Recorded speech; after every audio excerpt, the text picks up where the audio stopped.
নমস্কাৰ ষ্টুডিঅ'ৰ মাজত মই মিনহাছ এই মুহূৰ্তৰ আটাইতকৈ গুৰুত্বপূৰ্ণ খবৰ লৈ চেষ্টা কৰিছো ইতিমধ্যে দিল্লীলৈ তলব কৰিছে প্ৰাক্তন এপিচিচিৰ সভাপতি ভূপেন বৰাক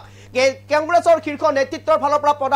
তলব কৰিছে ইতিমধ্যে ভূপেন বৰাক আৰু ইতিমধ্যে দিল্লীলৈ উৰা মাৰিছে গুৱাহাটীৰ পৰা প্ৰদেশ কংগ্ৰেছৰ সভাপতি ভূপেন বৰা পৰ্যায়ক্ৰমে ৰিপুন বৰা প্ৰদ্যুৎ বৰদলৈ দেৱব্ৰত শইকীয়া ৰকিবুল হুছেইনকো তলব কৰাৰ সম্পূৰ্ণ সম্ভাৱনা আছে ইতিমধ্যে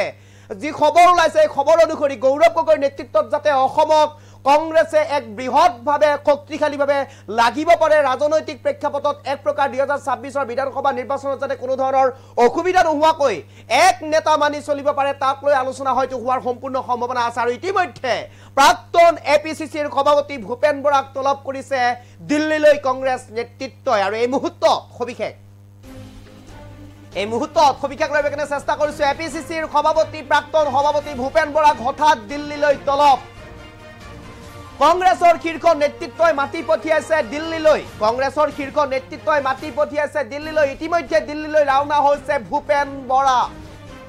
এই মুহূৰ্তৰ আটাইতকৈ গুৰুত্বপূৰ্ণ খবৰ পিছৰ পৰ্যায়ত দিল্লীলৈ তলব কৰিব ৰিপুন বৰা প্ৰদ্যুৎ বৰদলৈ ৰকিবুল হুছেইন দেৱব্ৰত শইকীয়াকো পিছৰ পৰ্যায়ত দিল্লীলৈ তলব কৰিব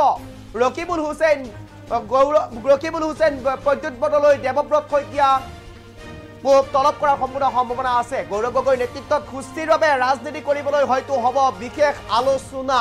এই মুহূৰ্তৰ ৰাজনৈতিক প্ৰেক্ষাপটৰ সবতকৈ গুৰুত্বপূৰ্ণ খবৰ প্ৰাক্তন এপিচিচিৰ সভাপতি ভূপেন বৰাক ইতিমধ্যে দিল্লীলৈ তলব কৰিছে দিল্লীলৈ তলব কৰাৰ সম্পূৰ্ণ সম্ভাৱনা আছে দেৱব্ৰত শইকীয়া ৰকিবুল হুছেইন প্ৰদ্যুৎ বৰদলৈ আনহাতে আৰু কেইবাগৰাকীও নেতাক আৰু ইতিমধ্যে ৰিপুন বৰাকো তলব কৰাৰ সম্পূৰ্ণ সম্ভাৱনা আছে আৰু এই চাৰিগৰাকীকৈ নেতাক তলব কৰাৰ সম্পূৰ্ণ সম্ভাৱনা আছে আৰু ইতিমধ্যে প্ৰাক্তন এপিচিচিৰ সভাপতি ভূপেন বৰাক তলব কৰিছে কংগ্ৰেছ হাইকমাণ্ডে দিল্লীলৈ আৰু অতি সোনকালেই